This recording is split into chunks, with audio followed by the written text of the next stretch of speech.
स्वागत है आपका इस चैनल में। पहला दिन है आज बायोलॉजी का।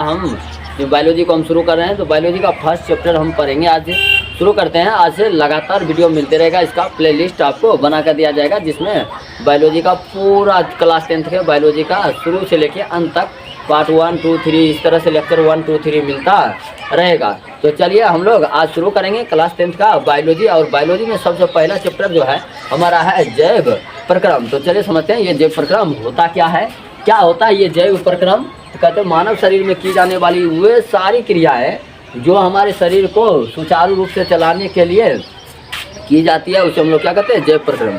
इसी को किताब में दे देता है कि हमारे शरीर में टूट फूट की मरम्मत करने के लिए जो प्रक्रम किया जाता है या जो क्रिया किया जाता है, उसी को हम लोग क्या कहते हैं? जैव प्रक्रम कहते हैं। ठीक है, तो जैव प्रक्रम का परिभाषा समझ गए कि मानव शरीर को सुचारू रूप यानी सही तरीका से चलाने के लिए जो प्रक्रम किया जाता है, उसी को हम लोग क्या कहते हैं?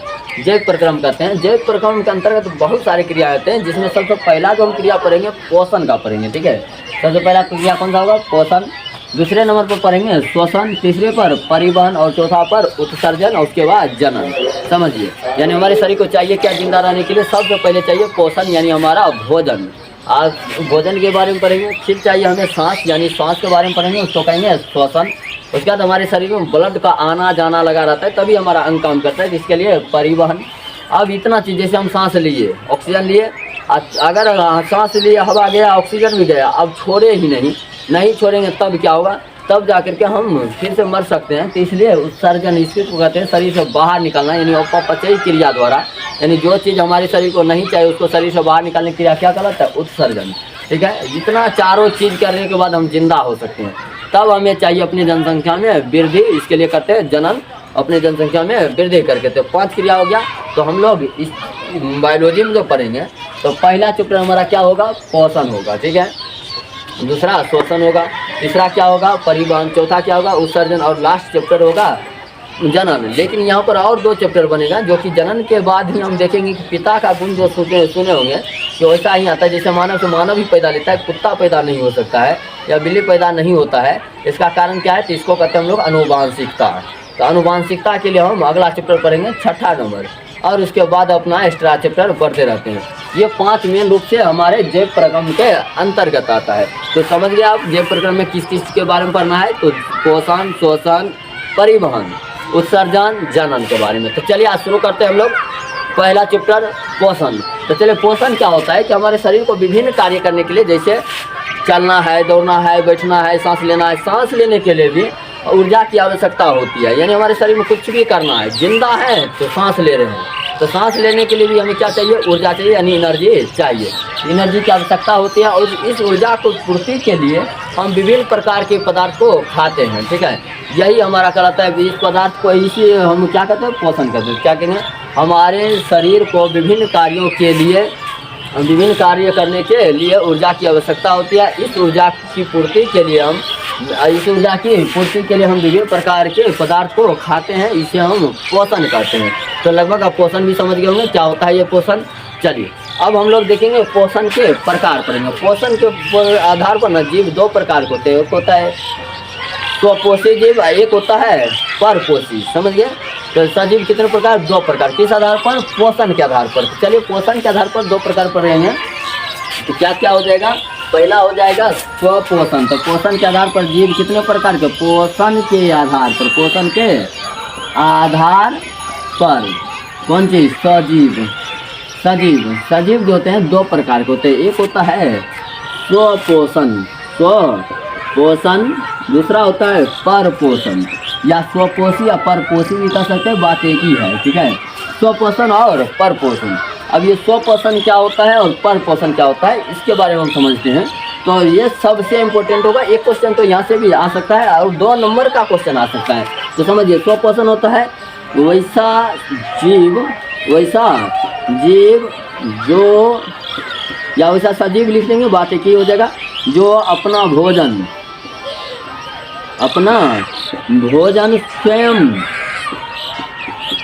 स्वयं बनाता है। अपनी भाषा में लिखिए, स्वयं बनाता है, दूसरे पर निर्भर नहीं रहता है। दूसरे पर निर्भर नहीं रहता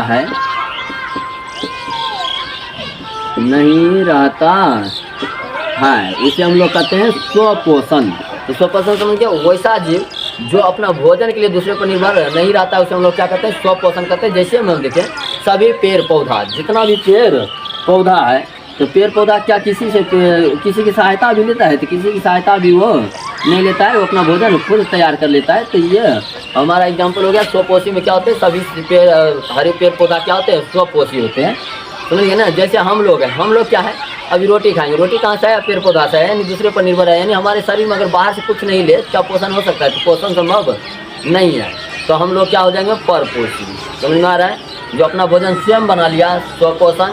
जो दूसरे पर निर्भर करता है पोषण के लिए, किस पर, दूसरे पर निर्भर करेगा, उसे हम लोग क्या कहेंगे, परपोषण। तो चलिए परपोषण का परिभाषा क्या हो जाएगा, तो वैसा जीव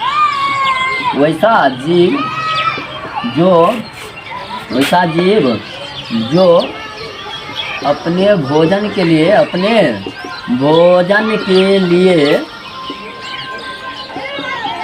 दूसरों पर निर्भर करता है,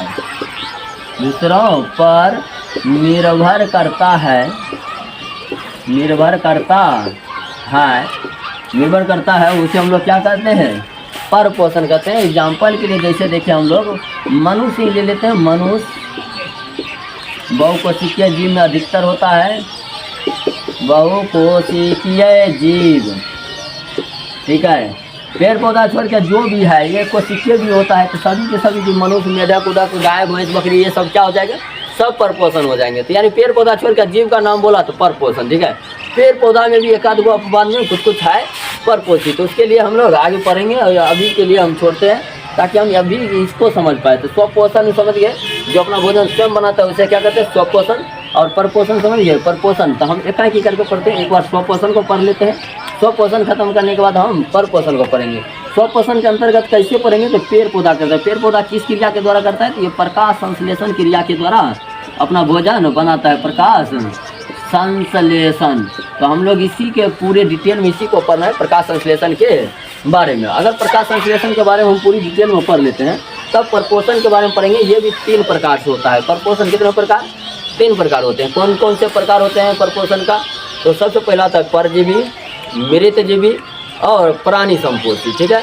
ये तीनों प्रकार पढ़ेंगे। तो सबसे पहले हम पढ़ने की तरीका क्या रखेंगे, कि पहले हम किसको खत्म कर लेते हैं, स्वपोषण को खत्म कर लेंगे, फिर परपोषण को खत्म कर लेंगे, और इस तरह से हम लोग आगे बढ़ते चल जाएंगे। तो चलिए आप इसका एक स्क्रीनशॉट लीजिए, हम आगे बढ़ते हैं।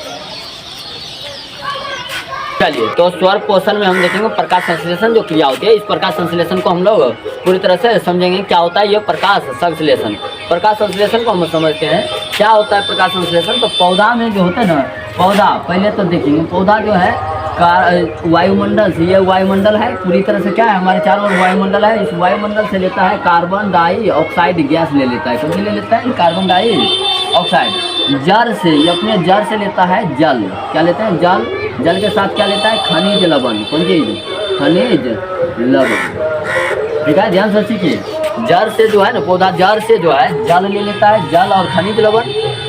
वायुमंडल से कार्बन डाइऑक्साइड, तो कौन सा गैस सांस, जैसे हम लोग सांस लेते हैं ऑक्सीजन गैस, कम से कम इतना तो पता ही होगा। इसी तरह पौधा क्या सांस लेता है, तो कार्बन डाइऑक्साइड। जैसे क्या ले लेता है, जल ले लेता है। अब देखेंगे सूर्य का प्रकाश होना चाहिए। कौन चीज का प्रकाश, सूर्य का प्रकाश। सूर्य प्रकाश होगा तभी जाकर के ये प्रकाश संश्लेषण क्रिया संभव होगा, सूर्य का प्रकाश। और इसके पत्ती में उपस्थित होता है क्लोरोफिल। क्या उपस्थित होता है, क्लोरोफिल, ठीक है। और पूछेगा कि कार्बन डाइऑक्साइड जाएगा कैसे इसमें, तो पत्ती में छोटे छोटे छिद्र होता है जिसको हम लोग कहते हैं रंध्र। क्या कहते हैं, रंध्र कहते हैं, रंध्र। इसी रंध्र के द्वारा कार्बन डाइऑक्साइड अंदर जाता है और बाहर निकलता है जल और ऑक्सीजन, इसी से होकर के बाहर निकलता है। तो समझ गए, फिर से समझते हैं क्या करता है। पौधा जो है अपने जड़ से जल और खनिज लवण, वायुमंडल से कार्बन डाइऑक्साइड, उनके पत्ती में उपस्थित होता है क्लोरोफिल, ठीक है, क्लोरोफिल। और सूर्य के प्रकाश की उपस्थिति में अपना भोजन तैयार कर लेता है। और भोजन क्या बनता है इसमें, तो कार्बोहाइड्रेट। इसी कार्बोहाइड्रेट को भोजन के रूप में तैयार करता है। इसी को हम लोग क्या कहते हैं, प्रकाश संश्लेषण की क्रिया।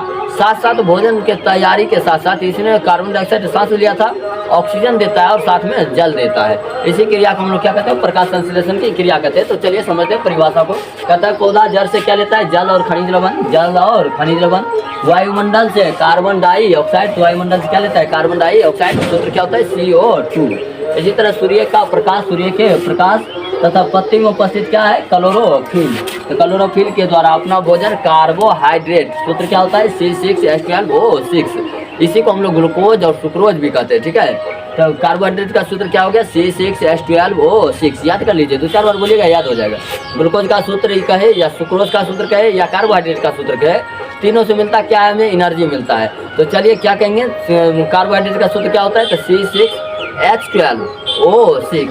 चलिए बनता है, तो भोजन क्या बन गया, कार्बोहाइड्रेट तथा साथ में जल और कौन चीज, ऑक्सीजन गैस मुक्त होता है, यानी बाहर निकल जाता है। और इस तरह से हो गया प्रकाश संश्लेषण की क्रिया। तो आपको ना ये सबसे ज़्यादा पूछा है, प्रकाश संश्लेषण की क्रिया से आप या प्रकाश संश्लेषण से आप क्या समझते हैं। तो इसको आप लिखिएगा कि पौधा जो होता है जड़ से जल एवं खनिज लवण, वायुमंडल से कार्बन डाइऑक्साइड, सूर्य के प्रकाश, पत्ती में उपस्थित क्लोरोफिल की उपस्थिति में या वो क्लोरोफिल के द्वारा अपना भोजन कार्बोहाइड्रेट के रूप में तैयार करता है, साथ में ऑक्सीजन और जल मुक्त करता है। इस क्रिया को हम लोग प्रकाश संश्लेषण कहते हैं या प्रकाश संश्लेषण की क्रिया कहते हैं। 1 नंबर मिलेगा, 2 नंबर का सवाल पूछेगा लेकिन मिलेगा कितना, 1 नंबर। तो 1 नंबर कहाँ गया, ठीक है ना। तो 1 नंबर ही का क्यों देगा, 2 नंबर का सवाल पूछा गया, परिभाषा भी लिखे लेकिन 2 नंबर आया नहीं। तो 2 नंबर समझिए कहाँ से आएगा। तो जब भी हम देखेंगे तो इसका समीकरण होता है, क्या होता है, समीकरण। और इस समीकरण को लिखेंगे तो 1 नंबर, और समीकरण से भी आपको सवाल पूछ देता है। प्रकाश संश्लेषण का समीकरण आपसे सवाल पूछा जाएगा, ठीक है। तो प्रकाश संश्लेषण का समीकरण तो आपको हर हाल में याद होना चाहिए, ऑब्जेक्टिव भी बनेगा, 2 नंबर भी बनेगा, ठीक है। यानी 3 नंबर क्वेश्चन आपको बनने की संभावना रहेगा। कोई भी पूछे सवाल तो बनेगा ही, ठीक। तो क्या होता है, तो पहले देखेंगे। कहता है पौधा वायुमंडल से क्या लेता है, कार्बन डाइऑक्साइड, साथ में क्या लेता है, जल। दोनों को अभिक्रिया करवा दिए। कार्बन डाइऑक्साइड कहाँ से लिया, वायुमंडल से। जल से क्या ले लिया, जल ले लिया। उपस्थित जो भी चीज़ रहता है ना उसको हम तीर पर लिखते हैं, समझ लीजिए। उपस्थित मतलब कौन, ज्योत प्रेरक के रूप में काम करना, मतलब भाग नहीं लेगा लेकिन ओकरा उपस्थिति बिना काम नहीं होगा, तो उसको हम लोग कहाँ लिखेंगे, तीर पर लिखेंगे, ठीक है। किस पर, तीर पर। ये सब हम केमिस्ट्री में इसको सीखेंगे कि प्रेरक के रूप में या उपस्थिति के रूप में जब भी आता है उसे हम तीर पर लिखते हैं। वो अभिक्रिया में भाग नहीं लेता है लेकिन अभिक्रिया को करवा देता है। तो अभिक्रिया में भाग कौन कौन नहीं लेगा, सूर्य का प्रकाश, सूर्य का प्रकाश, इसका खाली उपस्थिति होना चाहिए, सूर्य का प्रकाश। और क्या चाहिए, तो इनके पास चाहिए क्लोरोफिल। तो दोनों ध्यान में रखना है, सूर्य का प्रकाश और क्लोरोफिल, इन दोनों का उपस्थिति में तो क्या बनता है। तो पहले से देख लीजिए परिभाषा से, कार्बन डाइऑक्साइड, जल ले लिए, सूर्य का प्रकाश, क्लोरोफिल, चारों चीज़ हो गया। इसका भोजन बन जाता है कार्बोहाइड्रेट। कार्बोहाइड्रेट का सूत्र क्या होता है, C6H12O6 प्लस। कहता है तथा जल बनता है, जल का सूत्र H2O, साथ में क्या बनता है, ऑक्सीजन गैस बनता है, यानी O2 गैस बन जाता है। ये बाहर निकल जाता है। जब गैस बाहर निकलता है ना, ऊपर तीर चिन्ह दे देते हैं, इससे पता चलता है कि गैस मुक्त हो रहा है। क्या हो रहा है, मुक्त। चलिए हो गया। ये समीकरण को आप ध्यान रखिएगा और समीकरण लिख देंगे तो 1 नंबर मिल जाएगा, बस समीकरण से। ऑब्जेक्टिव भी समीकरण से ही पूछा जाएगा, मतलब कि सब्जेक्टिव में पूछा ऑब्जेक्टिव भी बनेगा इससे, ठीक है। तो प्रकाश संश्लेषण अभिक्रिया अभी क्या सही है, ये सही नहीं है, अभी इसे हम संतुलित करना होगा। केमिस्ट्री में आप रासायनिक अभिक्रिया में पढ़िएगा, संतुलित करना सीखेंगे। संतुलित का मतलब क्या होता है कि अभिक्रिया में जो जो चीज़ भाग लिया और अभिक्रिया के फलस्वरूप जो बना, दोनों की सभी परमाणुओं की संख्या, यानी सभी तत्वों का परमाणु की संख्या क्या होना चाहिए, समान। इसी को कहते हैं हम लोग संतुलित करना। जैसे अभी देखेंगे कार्बन की संख्या यहाँ 1 है, यहाँ देखिए कार्बन की संख्या कितना है, 6 है, समझ आ रहा है। यहाँ हम 6 से क्या कर देंगे, गुना। रोकिए, हम अलग कलर से करते हैं ताकि आपको समझ में और भी अच्छा आए, ठीक है। तो क्या होगा, 6 से हम क्या कर देंगे, इसमें गुना कर देंगे। तो 6 कार्बन हो गया, यहाँ भी 6 कार्बन हो गया। अब कार्बन तो पूरा गया हमारा। अब हम लोग हाइड्रोजन को पुराते हैं। किसको पुराते हैं, हाइड्रोजन। हाइड्रोजन यहाँ कितना है, 12, 2, 14। तो समझिए यहाँ भी हम 6 से क्या कर देते हैं, गुना कर दिए। 6 से अगर गुना करते हैं तब देखिए तो 12 वो हाइड्रोजन यहाँ है, 12 हाइड्रोजन यहाँ है। तो 12 के समझ रहे कैसे, यहाँ 6 दुना कितने, 12, यहाँ से गुना हो जाता है। जैसे यहाँ पर कुछ नहीं, ऑक्सीजन के लिए कितना है, 1, 6 को 1 से गुना करेंगे, 6 ऑक्सीजन, ठीक है। इसी तरह 6 दुना 12, यहाँ तो 12 का हाइड्रोजन डायरेक्टली दिख रहा है, 12 कितना, 24। तो 24 को यहाँ पुराना है, तो बताइए कितना से गुना करना होगा। तो यहाँ 2 है तो 12 से क्या कर देंगे, गुना। अब ऑक्सीजन पूरा आते हैं। ऑक्सीजन बताइए इसमें क्या हुआ है, तो 6 दूना 12 ऑक्सीजन, यहाँ भी 12 के 1 से गुना करेंगे कितना 12, तो 12 प्लस 12 कितना हो जाएगा 24, तो 24 ऑक्सीजन है। इधर भी देखते हैं 6 को ऑक्सीजन यहाँ हो गया, 6 को 1 से गुना करेंगे 6 को ऑक्सीजन यहाँ भी हो गया, प्लस यहाँ पर देखिए तो यहाँ 6 को अब क्या चाहिए, तो यहाँ 24 था, तो 4 12 हो गया, यानी यहाँ 6 से हम क्या कर देंगे गुना, 6 दूना 12, तो 12 6 18 6 24 इधर ऊपर गया। और इस तरह से हमारा क्या हो गया, सब कुछ संतुलित। कार्बन मिलाइए 6 को कार्बन, यहाँ भी 6 को कार्बन, हाइड्रोजन मिलाते हैं तो 12 दूना 24 को, यहाँ भी 12 12 24, ऑक्सीजन मिलाते हैं 6 दूना 12 और 12 के 1 से गुना करेंगे 12 12 12 कितना 24, यहाँ देखेंगे ऑक्सीजन 6 को 1 से गुना करेंगे 6 6 6 12 और 6 दूना 12 12 12 24, यानी तीनों चीज़ मिल गया। इसको हम लोग संतुलित समीकरण कहेंगे। तो आपको क्या हरदम करना है, तो कुछ करने की ज़रूरत तो नहीं है। आप देव सर से पढ़ रहे हैं तो कुछ तो एडवांस करिएगा जरूर। तो चलिए क्या एडवांस होगा, यहाँ एडवांस ये होगा कि आप डायरेक्ट याद कर दीजिए। कैसे, इसके लिए हमसे सीखिए, यही सिखाने के लिए तो हम बड़े हैं। क्या होगा, याद कैसे इसको रखना है, तो सीधा सीधा फॉर्मूला याद कीजिए, 6CO2 प्लस 12 H2O, यानी 6 कार्बन डाइऑक्साइड और 12 जल का अणु कितना 12, ठीक है। इस तरह से सूर्य का प्रकाश और क्लोरोफिल की उपस्थिति में क्या बनता है, कार्बोहाइड्रेट। सीधा सूत्र लिखिए C6H12O6, ये तो आपको याद करना है। प्लस में इधर जो भी चीज़ बना, ऑक्सीजन बना है और जल बना है, दोनों 6 को बना है, इसे ध्यान में रखना है। 6H2O प्लस 6O2, चलिए हमारे साथ आप बोलिए कितना CO2, तो 6CO2 कितना H2O 12 H2O प्लस कर दिए। अब क्या चाहिए, सूर्य प्रकाश और क्लोरोफिल, सूर्य प्रकाश और क्लोरोफिल। अब ये दोनों की उपस्थिति के बाद हम कार्बोहाइड्रेट का सूत्र बोलेंगे C6H12O6। अब चाहिए क्या क्या को 6 को, तो 6H2O प्लस 6O2, और इस तरह से हमें ये फॉर्मूला आसानी से याद हो जाएगा। यहाँ से आप इसको बोल सकते हैं कि जल से क्या लेते हैं, जल और खनिज लवण, वायुमंडल से कार्बन डाइऑक्साइड, पत्ती में क्या रहता है क्लोरोफिल, और सूर्य प्रकाश की उपस्थिति में क्या करते हैं, प्रकाश संश्लेषण की अभिक्रिया करवा लेते हैं, और इस तरह से पौधा अपना भोजन खुद तैयार कर लेता है, इसलिए इसे स्वपोषी कहते हैं। अब देखेंगे प्रकाश संश्लेषण के लिए पूछेगा कि कौन कौन अणु का होना आवश्यक है, ठीक है, कि क्या क्या होना आवश्यक है। तो इसमें 4 अणु होना चाहिए। कितने अणु, तो प्रकाश संश्लेषण, कौन चीज, प्रकाश संश्लेषण के लिए मुख्य घटक में कौन कौन चीज़ लगेगा, जिसके बिना एक को में से छोड़ दे तो काम नहीं हो।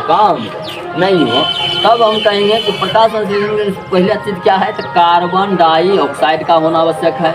दूसरा क्या है, जल का होना आवश्यक है। तीसरा क्या है, सूर्य का प्रकाश का होना आवश्यक है, सूर्य का प्रकाश। चौथा क्या है, चौथा है क्लोरोफिल का होना आवश्यक है, क्लोरोफिल। ये 4 चीज़ आपको ध्यान में रखना है कि मुख्य घटक कौन कौन है, तो 4 को मुख्य घटक है।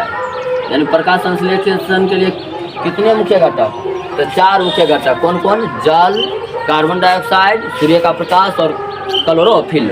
आप ऑब्जेक्टिव को समझिए, ऑब्जेक्टिव में आपको कैसे यह क्वेश्चन दिया जाएगा, तो ऑब्जेक्टिव में आपको कहेगा कि इनमें से कौन प्रकाश संश्लेषण का मुख्य घटक है, ठीक है, मुख्य घटक। पहला क्वेश्चन जो आपसे दिया जाएगा, और ऑप्शन पहला ऑप्शन में रहेगा कौन चीज, जल, दूसरा में कार्बन डाइऑक्साइड, तीसरा में